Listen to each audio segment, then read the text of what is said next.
of the semester, and in fact of the year.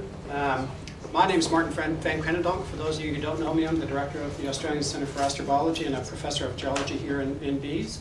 And I've gotten to know John really just over the last year a bit. And we crossed paths in New Zealand recently, where there were a couple of people who had rovers down on a spaceward bound trip, which was really interesting. All the hot springs at Rotorua, we had a chance to go and see and walk across an active volcano. It was fantastic, wasn't it? The base of the walk, and it's like an all-day hike, they've got a little placard there, and it had volcano alert. And it had a set of traffic lights, like green, yeah, go ahead, it's okay. Orange, you know, better be wary, and then red was just like, don't go there. And I've never seen anything like that before, so. But it was a truly wonderful experience to have that. And it certainly opened up my eyes from the astrobiology side. We've always really just been interested in the science of life and physics for exoplanets and stuff, but interacting more with the people who are interested in the technical side of things, and then also educators at the high school and the university level was, for me, a really worthwhile and eye-opening experience about people who have a shared passion and interest in all things to do with space. And I think John probably embodies that maybe more than most people that I've met before. He is sort of self-motivated and absolutely passionate about Mars and exploration of the red planet. And so we're very fortunate that he's come up today from Canberra. John is a geologist. He's got a background working in industry, government, and university. He was at ANU. He's been with Geoscience Australia for a long time, but he also worked with Western Mining Corp out in Western Australia. He's been part of the ACA for a number of years now as an affiliate member. And he has a role as the president of the Mars Society of Australia. And he's interested in planetary geology and analogs, and also in terms of astrobiology, the space exploration side, specifically with technology and strategy. So how do we use our technology to get the most information about missions that we can plan? So today he's going to talk about, I think, what happened last year, 2 weeks in the desert with truckloads of robots, the Arkarula Mars Robot Challenge. John, thanks so much for taking the time to come up all the way from Canberra. Thank you, Barton, for a wonderful welcome. It's good to be here and talking to a diverse audience. Out of interest, how many of you are from ACA and how many from the engineering side? So how many engineers? Well, almost half, and the other half are astrobiologists. No. And, all right, and the rest are just sort of people who may have wandered into the wrong lecture theatre. Okay, doesn't matter. I hope you enjoyed it. As Martin has said, this is a talk about an expedition that Mars Society Australia organised in conjunction with Sabre Astronautics to Arkarula last year, primarily to test robotic operations, human operations in remote environments, and in the process of that we garnered a number of other projects. We got a large team of robotics, quite literally truckloads of robots, people from UNSW, and I can see one expeditioner up the back there, and we also had a large contingent of Indian students from the Indian Institute of Technology in Bombay, as they call themselves. Also geobiologists and geologists, plus a few assorted hangers-on. For those who haven't been to Arkarula, it's in the northern Flinders Ranges, a very beautiful part of the world, about 9 hours drive from Adelaide, and centred at the northern edge of the ranges with plains on either side. On the eastern side heading out to the big salt lake of Lake Frome, which is actually below sea level.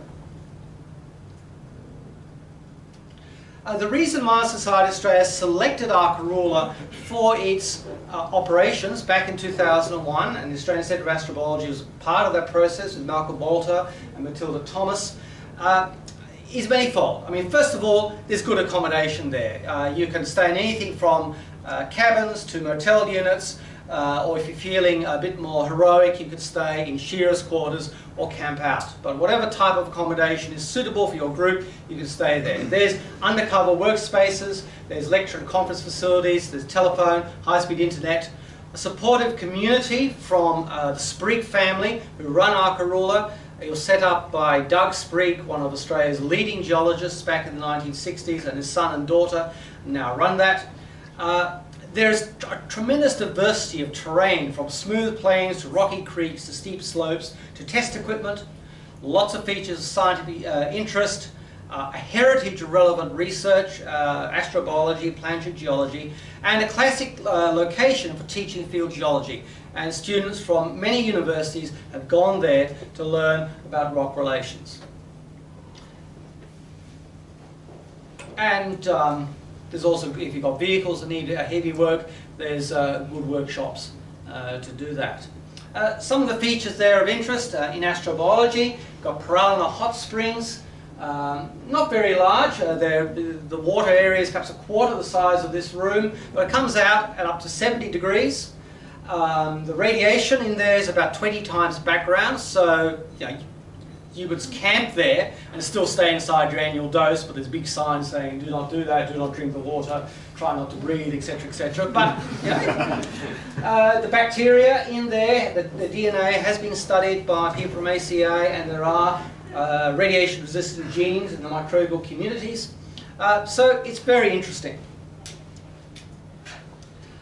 There's also past hot spring activities. This is just one of many geothermal deposits in the area. Mount G.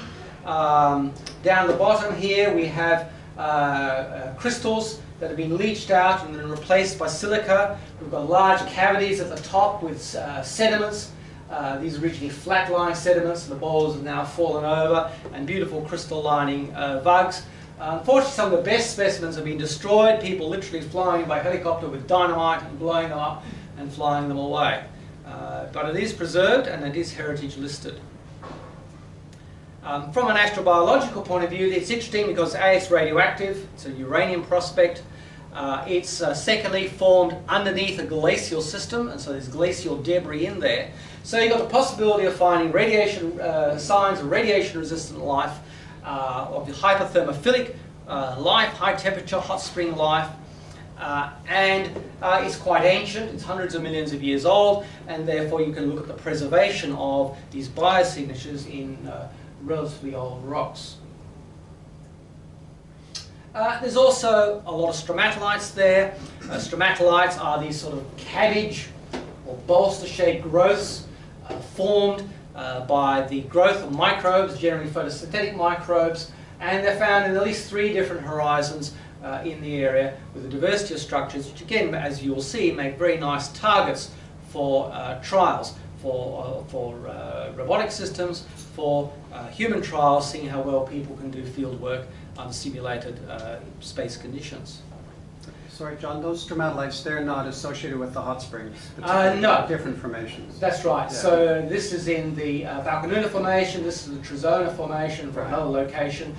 This is the Trezona Formation as well. Some very strange red carbonate flakes of all sorts of odd shapes. Some people have argued they're actually sponge fossils. I don't particularly believe them, but I can see why some people think they are. There are also supposed to be sponge fossils associated with those. I'll be talking about that. And these are all platformal, subtidal, peritidal carbonates. The landscape, and this is interesting from the engineering point of view, you've got sand dunes, which we didn't actually go out to on this trip, rocky creek beds, mantle plains, and low rocky slopes. So whatever sort of terrain you want to go through, you can try it out. So the objectives of our expedition are here. First of all, because there was a robotic theme, we wanted to test a range of field robotic systems. We wanted to test the control of remote robotic and human field operations, which is the Sabre astronautics side, explore the geological features, and we have 2 people from Macquarie University who are doing that, provide instruction to the participants in field geology, engage them in the challenges of field trials, give them media training, how to interact with the general media, provide general interaction and cross-stimulation between students from many institutions, different countries. We had teachers along, so to try and inspire, not that it was very hard, but certainly to inspire and equip STEM teachers, and public outreach, both through media contacts and through casual interactions. So here are some of the participants. There were 9 from Mars Society Australia, including 2 children who are the mascots. Mars Society India had 7 students from IITB, UNSW, and again 1 is in the back. provided 4 students, teachers through the Spacefoot Bound component. There were 3, Sabre Astronautics 2, Macquarie 2, Murdoch University, again robotics 2, and an embedded journalist, although he didn't like that phrase, from Fairfax Media. And we had funding in both in-kind and financial from a range of institutions listed there. Australian Geographic was a funny one. They actually rang me up 6 months later saying, "Oh, we'd like to run a story about your expedition." And I said, "Okay." And I sent them the information. They wrote up a story, sent it back to me to check, and they mentioned they'd funded it. And I said, "I never got any money from you." He said, "Oh, sorry." And so they sent a check 6 months later. Never too late. Okay, here are the machines that we were testing. Some of them were off the shelf, like the Corobot, which is, I believe, is a standard little robot used for robotics trials, adapted for working in the field. The Phantom 2 is off the shelf quadcopter. The others were, to varying degrees, built from scratch. You know, the Indian one was enormous, and here's the amazingly powerful UNSW contribution. The testing of field robots is very challenging because, as you can see, there are many different types, from things that fly to things that walk to things that drive with 4 wheels, 6 wheels, 8 wheels. How do you compare them?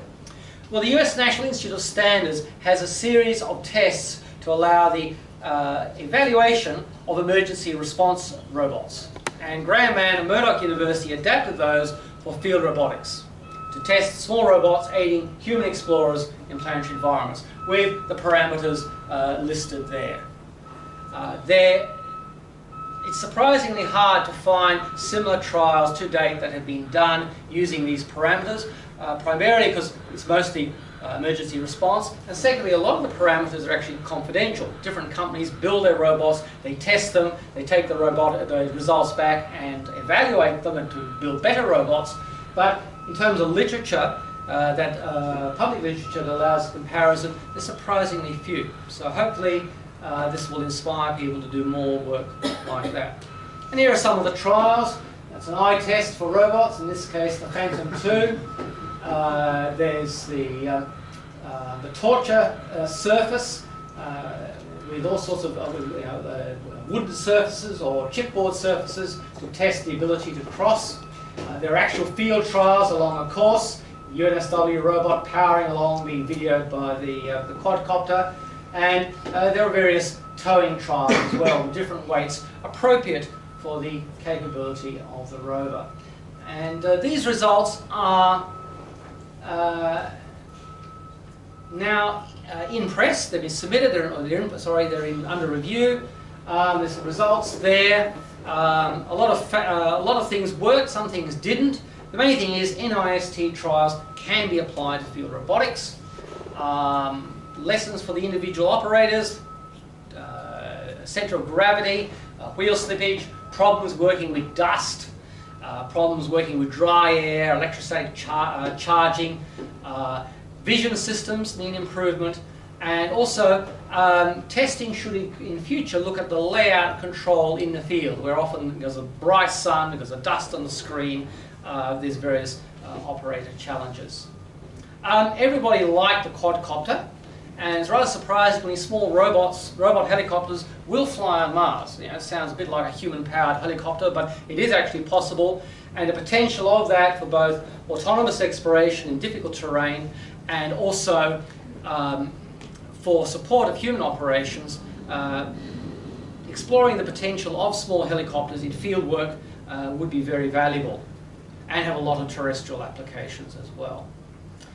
Okay, I've got to mention the 4 UNSW people who were fantastic, and this is, I've lifted from some slides that they've done, and they built this very nice machine from scratch, essentially using off-the-shelf parts in 3 months, and it was quite amazing. It had a LiDAR, it had a robot arm, it had a GPS navigation system as well. And the one thing it really had, although it wasn't really designed from a chassis point of view to go in the field, it overcame that by sheer grunt force, even though in the torture chamber for mobility it got a bit worried, and there's one of the students, I'll mention any names, Will, looking rather worried at the how it's bogged, and my nephew Carl smirking to himself as he sees the trouble it was getting into. One of the lessons, of course, the UNSW people noted was cold engineers think slower. And it was a very cold trip. I've been working off and on the Flinders Ranges for 20 years, and I think it was the coldest trip I've ever had. Mars Society India.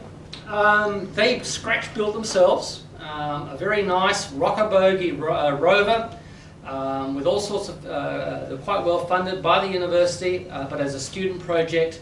And the big challenge for them was compared to Mumbai, is how dry and dusty it was. A lot of static charging. All the circuit boards were blowing up and they had to rebuild everything 4 times. And this is one of the reasons why I could not participate in the standardized trials. But it had exceptional cross-country ability. It was able to sample different materials and was used for the remote operations trials. So there it is. I think any robot rover that's big enough to crawl under the surface is classified as big. It was able to surmount some extraordinary obstacles, and certainly shows why the NASA Mars rovers use this type of suspension. And it's very clear that the Mars rovers currently on the surface are nowhere near reaching the limit of their mobility, because they drive them on much smoother, less challenging terrain. Their lessons they learn: electrostatic challenging. Field testing is far more challenging than any test yard. One of the things that they discovered was the arc rule has very little electromagnetic interference. Sounds obvious, but until you actually go out there, it's not something that's intuitive. And compared to India, we've got a lot of mobile phones and so on. They could test their equipment to their heart's content. And you could drive long distances to do long-range tests with a few people running around. And the flies got to them, even though by Australian standards there were relatively few. The remote operations trials were done by Sabre Astronautics. A variety of operations. They did suited trials with people in simulated spacesuits. They did rover trials looking at control and operations. They did collaborative work between people in simulated spacesuits, between ground robots and UAVs. All of the work was the stress load, the workload was being monitored by heart rate monitors on key personnel, and all results are being relayed back in real time over a broadband connection. One of the things that was being done here is using the drone, which had a high-resolution high-definition video link back to a base station, controlling people walking around in the field, and seeing how well that worked compared to just people being motivated, setting their own agendas and working by themselves. Also, the reverse operation, where the people on simulated EVA were using the drone as an adjunct to their own agenda. So there we have, it's actually myself in one of those suits, the drone flying overhead, and it's actually being controlled from 2 kilometres away from the base station, which is over there, and the data is actually being logged in a computer in the vehicle. The Macquarie team looking at a number of geobiology units. One thing I was very keen for them to look at were these veins, which previous researchers had found they're very unprepossessing veins, but they contain all of these curious structures that look very much like what you'd expect fossil microbes to look like. And these are interesting from a geobiology point of view, because there's been a lot of discussion about microbes that live deep inside the Earth, the deep hot biosphere, and their role in a variety of geological processes. They're also the sort of thing that we might find in a Martian meteorite. In fact, we have found them in Martian meteorites, and in samples that were brought back from Mars from a robot mission or a human mission. And their biogenicity can be tested by a range of techniques that have only become available in the last 5 or so years. But the main focus of their work were these strange chambered structures. This is They're about half a centimetre to a centimetre across from a unit called the Balconuna Formation, full of beautiful stromatolites, which are believed to be ancient sponges. They don't look like anything else you see associated with stromatolites. There are biomarkers, organic fossils, if you like, chemical fossils, generally associated with ancient sponges found in these rocks, although that's debated, like just about everything else. And what the people from Macquarie are looking at is assessing whether or not these are genuine sponges and whether or not they are genuinely associated with the biomarkers and how they can be differentiated in space and time geologically from biomarkers associated with the stromatolites. Another line of research was the effectiveness of field sciences suits. If you're a geologist, you walk across the outcrop, you've got your hammer in one hand and the notebook in the other, and you can pick rocks up, you can turn them over, you can crack them open. You put on a spacesuit, even a very simple simulated one like we're using, and you're suddenly isolated from the environment. You're wearing gloves, you've got a bubble helmet, you can't hear what's going on except wind roaring past. You've got the sound of your ventilation system drowning out any other ambient sound. Your boots are big and heavy and cumbersome. You're worried about how long you've got. You don't want to trip over and crack your head on a rock. There's all sorts of time pressures, stresses that you don't have in normal fieldwork. On top of that, when you're talking about EVAs on the surface of the Moon, on the surface of Mars, you may well not have a qualified geologist doing the work. You might only have an engineer. Apologies to the engineer. So how well do these people, different types of people, a geologist, a non-geologist, go in recognising stromatolites? So the geologists, of course, knew what the stromatolites looked like. The non-geologists were briefed. They were shown in other locations what the stromatolites looked like. And we set up a scenario whereby we took them to an area, and in a 20-minute session, they had to see how many stromatolites they could find and how many of those identifications were correct. I did the judging, and the judge's decision was final. This is actually a follow-up from previous work that we'd done in the Pilbara. This is up at the Dawn of Life Trail site.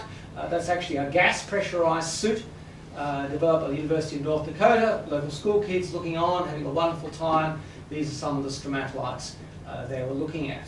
And the results there, and in the preliminary analysis in Karula, shows that people actually work very well in spacesuits, even allowing for the, even not allowing for the restrictions. Most of their identifications are accurate. They're more likely to miss things, even the engineers, than they are to make the wrong identification. And that was certainly borne out by the Apollo experience, where, particularly in the later missions, hairy-knuckled pilots and fighter jocks, come test pilots, come astronauts, proved very good field observers on the Moon. And just like the sort of trials that we were doing down here, there was a lot of trials up near Tucson in the volcanic fields there, where they had a simulated LEM on the back of a truck, and people did, with mock-up spacesuits, did a lot of work training astronauts in field science. Steve Hobbs had 2 rovers along, and he was very interested in the astronaut support role. And the different robots, the conclusions from the astronaut support role was that small robots really don't work. They can't keep up with people walking, even wearing simulated spacesuits. If you want to have something that keeps up with astronauts, either it's got to fly, like this one, the quadcopter monitoring Marg Sprigg, a geologist doing work on in the spacesuit trial, or you need something that's really quite large.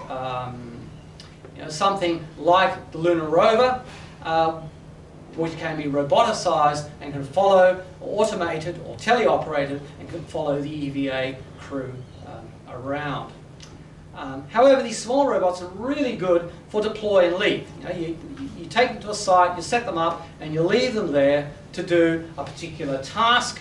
And there's been a lot of work elsewhere For example, the Nomad robot in the Atacama Desert, which was later trialled in the Antarctic to locate meteorites, worked by the K-10 robot up at Horton Crater in the Canadian Arctic. And this sort of mode of operations for small robots in conjunction with human operations would appear to be quite valuable and needs further exploration. Here's the EVA support role again. One thing to remember is that the lunar roving vehicle, the Apollo missions, was basically just a light vehicle, and the only support it could do was carry the astronauts, carry their equipment, and it had a remotely controlled camera. These days we put a lot more instrumentation on it. This is one I've worked with in Victoria. It's got two electromagnetic geophysical systems, one high frequency, one low frequency, strapped onto it. It's got a gamma ray spectrometer mounted up the front, and it's also was doing all this at the same time as towing a ground penetrating radar. So you can imagine something like that, carrying astronauts to a site, collecting all this geophysical data, and then providing support, following them around in the field, either controlled from another location or even autonomously. And there's a number of vehicles being used by the military which can do that sort of tasks. So again, at the sort of larger scale of field robotic research, I'd like to see more being done on these lines. The drone, everyone loved the Phantom II drone. It was enormously useful for collecting data of itself, collaborating with EVAs, and is applicable certainly to Mars exploration, but also places like working on Titan, which is a very dense atmosphere, and can be used both to access very difficult places like up these steep slopes. You can imagine a small quadcopter on Mars or a small Mars helicopter flying up, looking at these gullies with the water activity or supposed water activity in them, assessing their validity, documenting the stratigraphy up the side of a canyon on a disposable one-way mission, or supporting astronauts in the field, relaying information back to a larger vehicle or to habitat or even people in orbit. Space mission counterparts. On the International Space Station, you can't fly a quadcopter, but you can fly around a little sphere-like robot. This was tested on a space shuttle mission, or the robot arm with its sensors can carry out some of the tasks. And here's an idea of the Mars helicopter. And there's some interest in that later. Steve Hobbs also did a number of visual trials using the vision system with his multispectral camera that he built and spectrometer, looking at rocks, looking at signs of, looking at known stromatolite rocks to see if they could be recognized. And certainly at the cameras that he had, not one of the geologists could actually see any stromatolites in the photos.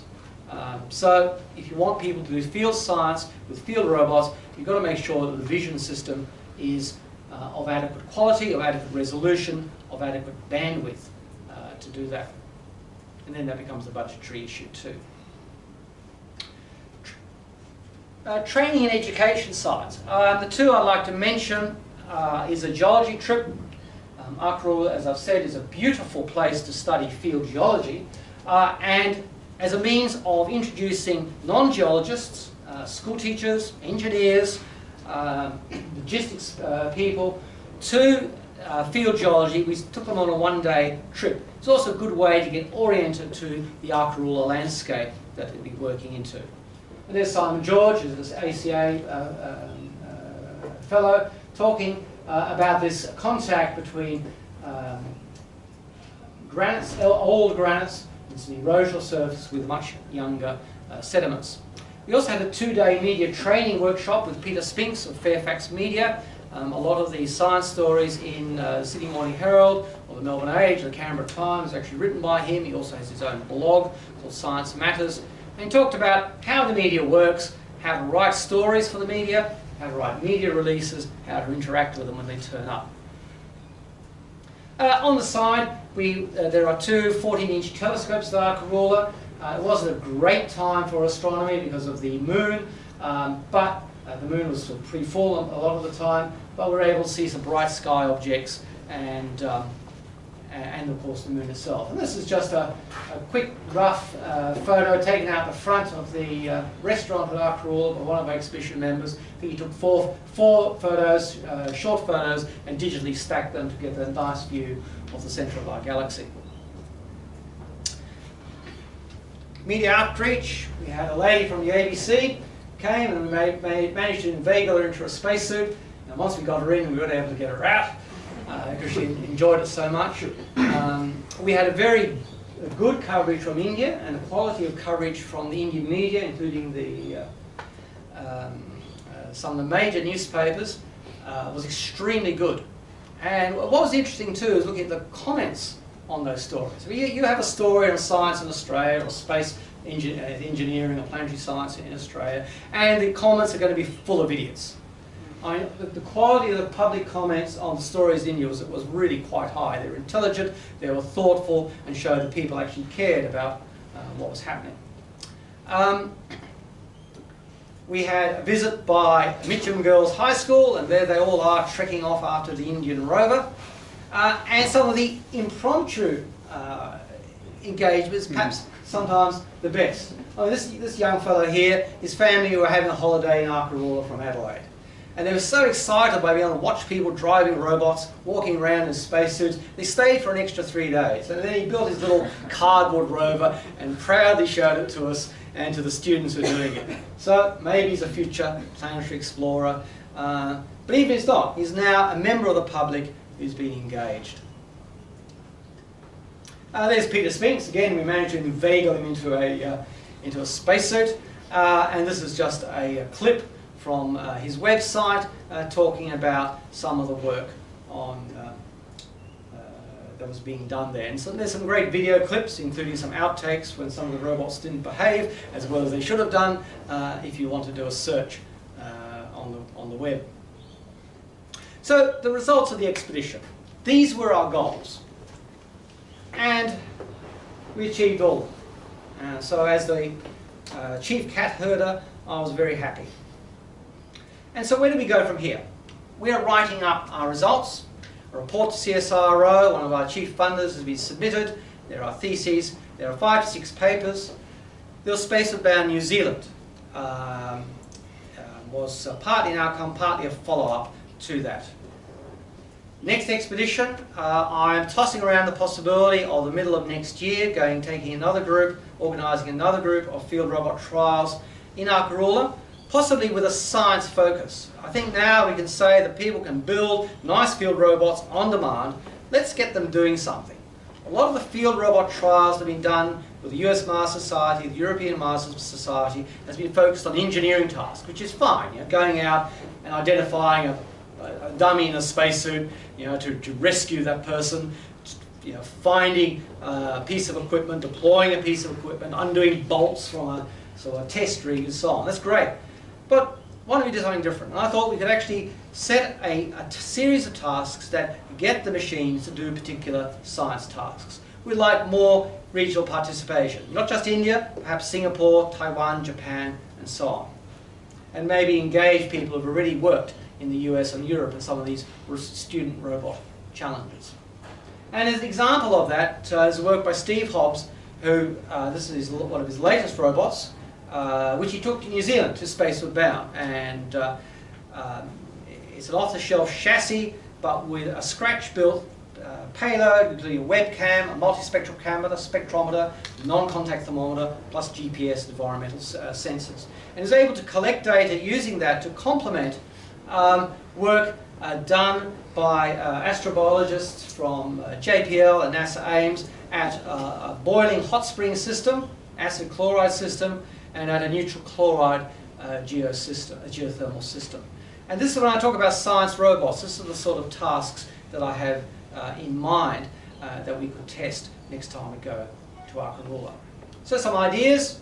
We have a scenario. It's a deploy and leave and teleoperation scenario. You can imagine the crew, the people operating them are perhaps in orbit or that they're a remote field station.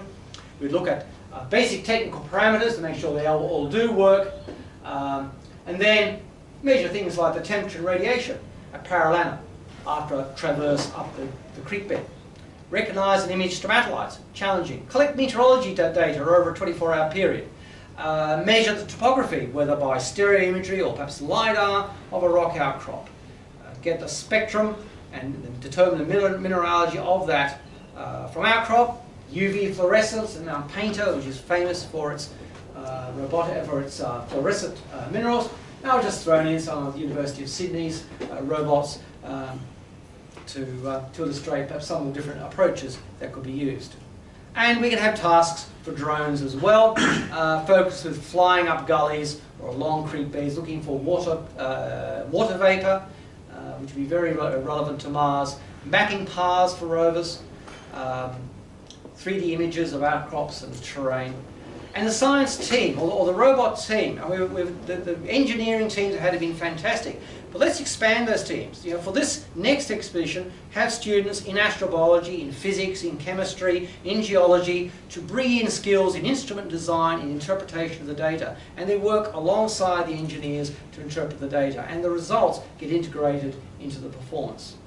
And alongside that, it'd be good to have a teacher program, perhaps developing ideas for planetary themed student robotic projects, testing student robots. These are high school student robots, and perhaps even remote control of robots from schools or perhaps the Powerhouse Museum, for example, assuming that's still operating.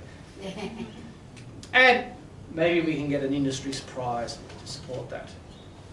So there is a very quick summary of the Arkaroola Mars Robot Challenge, some of our complex activities, some of our science goals. So it's over to you for questions and discussion.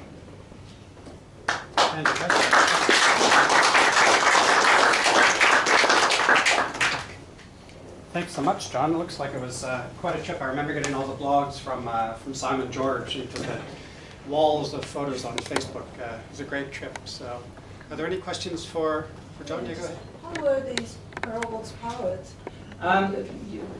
Batteries, either some lead acid gel batteries, 12-volt ones, or lithium-ion batteries. It's really dependent on the. Did you have any solar ones? Any solar ones? Some of Steve's robots, probably up near the start, I think,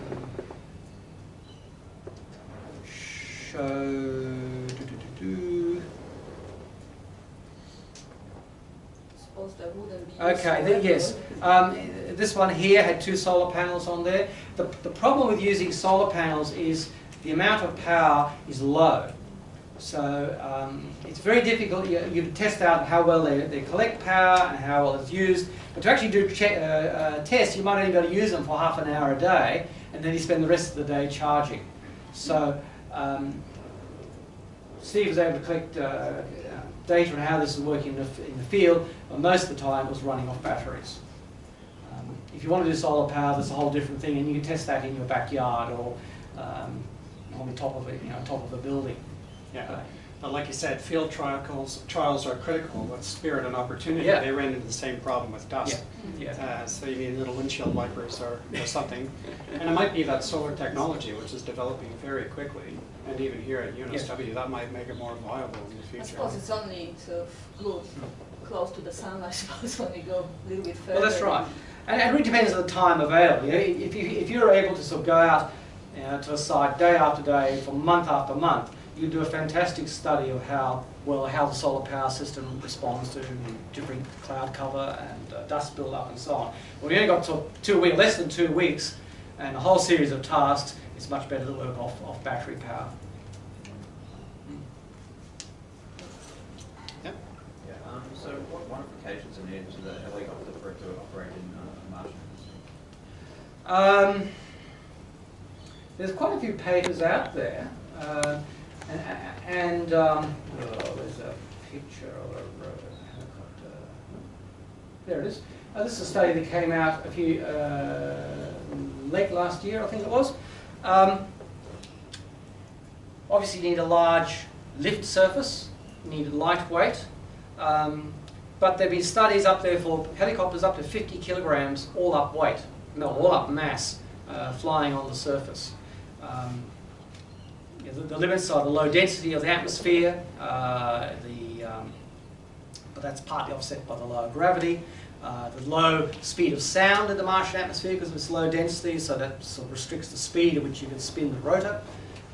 The tips can't efficiently exceed the speed of sound. But surprisingly, they do work. And often the smaller they are, the better they are. I mean, this was a design for, I think, a 5 kilogram helicopter, which is actually slightly larger than the Phantom II quadcopter.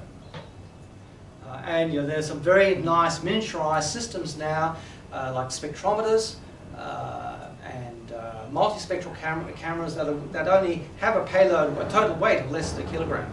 So you can start carrying all sorts of useful payloads on these, either for an autonomous one, where there's one payload and that's it, or with a crewed mission, you could have you can plug in and you can plug in one payload and plug out another. Probably didn't cope well in the dust storms. Well, it depends on the design. The quadcopter, the Phantom II quadcopter, we were flying in wind speeds of up to 40 kilometers an hour. Now, the quad rotor array is very, very stable, and it's very, very impressive. It's a very practical field instrument. I mean, this thing is entirely autonomous. There's a little solar panel there, so it might just hop for a couple of kilometers and then spend a month sitting there recharging. For a crewed mission, you just have a battery, you plug it in, and you get 25-30 minutes, even with current battery technology, which is enough, and this thing can fly 30 kilometers an hour to cover a substantial radius around a base station. And then you just pull it out and put another one in and fly it back. So I think there's a lot of potential for this, not only on planetary exploration. I mean, this would be beautiful on Titan, except the rotors would probably be this big on Titan, but also for field work in almost any environment on Earth. Yep. So when you're doing your testing, say the science missions, you've got these Earth analogues of what you think structures might look like. Yes. But because they're sort of on another planet somewhere, how confident can you be that what you're seeing actually does correspond to what you think it is? Like if you see something you think is a fossilized bacterium, it could be produced by some other process. So how do you go about verifying that what you're seeing is what you think it is? That's a very good question. Can I find there? Okay, we have exactly the same problem here on Earth. So here we have stromatolites in the Pilbara, 3.5 billion years old. Here we have ones which are about 750 million years old in the Flinders Ranges, and as are these. How do we know that these structures, which can look like cabbages or cauliflowers or bolsters in the rocks, are actually the equivalent of things we can see living in lakes like or lagoons like Shark Bay or the Bahamas today? We see a structure, but just because it looks like it doesn't mean to say it is. So we have generated a hypothesis that needs testing. So what people have done with stromatolites on Earth is we sample them. We look for isotope signatures in carbon in particular, but also both in carbonate and perhaps organic carbon as well, that indicates biological activity. We look for microfossils, little tiny structures that show there were algae or bacteria constructing them. We look for textures which on a microscopic scale replicate what these bacteria or these algae do. So we have multiple tests to evaluate it on Mars, on Earth. On Mars it's a bit more difficult. And in fact this has happened. A few months ago there was a paper of an area that the Curiosity rover was looking at on Mars that Nora Nofke in the US said looked just like microbial mats. The problem was these had actually been imaged 11 months, almost 2 years earlier, and almost 11 kilometres away. So there's no way that the poor rover, which covers about 10 metres a day, is ever going to go back to do them, to study them. So really, she has created a hypothesis which can't be tested at this stage, but at least in principle, if the identification is done in time, and if the machinery contains the type of equipment that allows testing, for that to be tested. And of course, one of the advantages of having people on site in spacesuits is we work a lot faster than robots. We say, oh, that looks like a stromatolite. So you walk over to it, you crack it open with your hammer to look at some of the detailed structures. You take a microscopic image. You can take something back to your laboratory in your Mars lander, do preliminary work there, and of course bring it back to Earth if you think it really is interesting for highly sophisticated tests. And I'll just make a follow-on to that. There's, that the space exploration program of Mars in particular has been very thought out in terms of incremental knowledge. So a lot of what we interpret on Earth is based on the context, right? So where are we situated in terms of habitat zones and stuff? So, this most recent Mars exploration is all about habitability, which is very hard to sell to the general public, but it's all about building up our state of knowledge about where you might go to look. And if you do go, what do we expect to find in that kind of environment? So we've now found that there are cross-bedded sediments, there are river pebbles, then we know those kind of environments, what should we be looking for? So it's really building up our knowledge of any particular area. And if you go further afield on some of the missions to Titan and to Enceladus and stuff like that, those are preliminary looks. We're starting to know about the chemistry, and then you have to start to think about, well, what can we do or what should we look for there? So, yeah. Context is absolutely critical in field geology, field biology. And the same thing in a different context, it means something totally different. I mean, if you see a dead rat on the road, okay, it's been run over and nobody really worries, it's just a dead rat on the road. If you find a dead rat in the kitchen of a top-flight restaurant, or even a greasy restaurant down at the corner shop, it's got totally different implications. If and particularly if the chef's got a knife stuck into it. Okay, so context is absolutely critical, and that's why we collect all this data, not just on the stromatolite or the rock or whatever, but the bigger picture to provide that. Anybody else? Can I just do a quick follow-up on that? The Curiosity example you said where somebody was seen and then only 11 months later.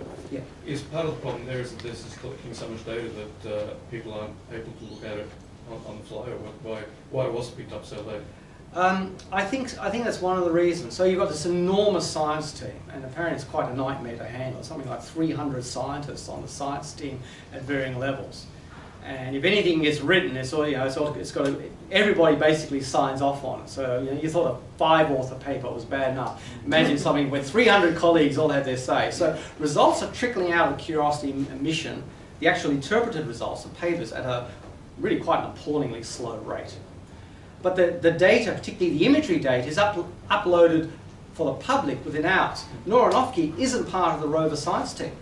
She is an academic at another university in the US with an interest in these structures, looking at Mars, looking at these images, thought, oh, that looks interesting, that looks like stuff I've seen elsewhere.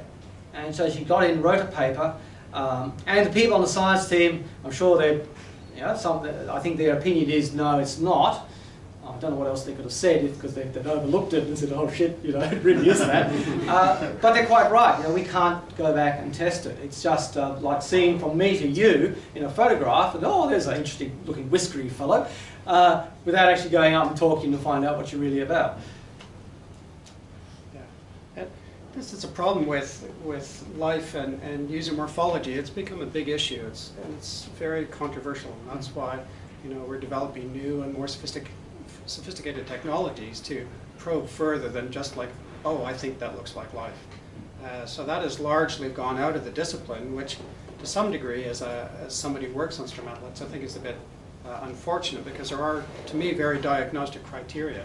But in that particular example, that was probably a very big overreach. Anyone else?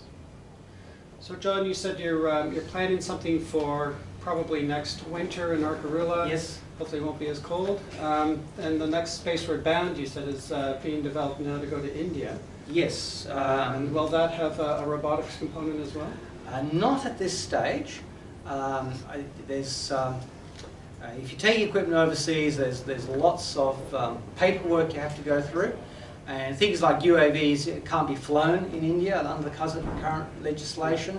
So at least for the first expedition is primarily to go and look at the site, see what's available, do preliminary sampling, so science-based education, science education-based.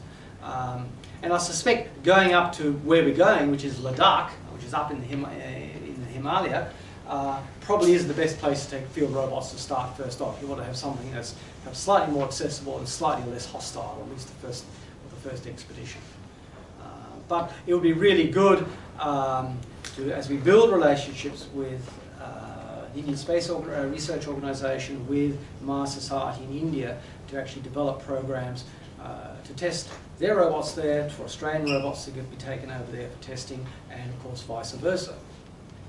Because both places have advantages and disadvantages. Yeah, and we'll be putting out notices as that project develops so that people can keep abreast with what's going on and also see if they want to participate. So if there are no further questions, John, thanks again for coming all the way, and if you please join me in thanking John for a great talk. Thanks again.